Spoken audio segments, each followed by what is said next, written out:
درانه کتونکو السلام علیکم.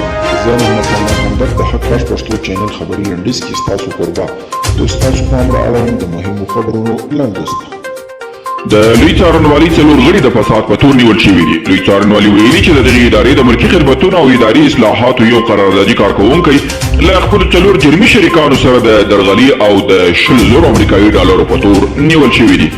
د ملي مصالحې عالي شورا رئیس عبدالله یو ځل بیا ویلي چې په هېواد کې د تلپاتې سولې د ټینګښت لپاره یو تاریخي فرصت رامنځته شوی دی. هغه ویلي چې رامنځته شوی فرصت باید ضایع نشي او په دې برخه کې باید روانې هڅې لا ګړندۍ شي.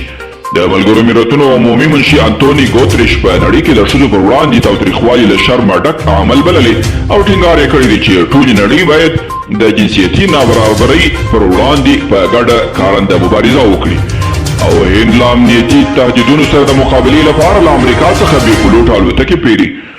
بلومبرګ د یوې هندي چارواکي له خولې ویلي چې نوې ډیلي په پام کې لري چې له امریکا څخه تر 10 پورې بې پلوټه الوتکې واخلي.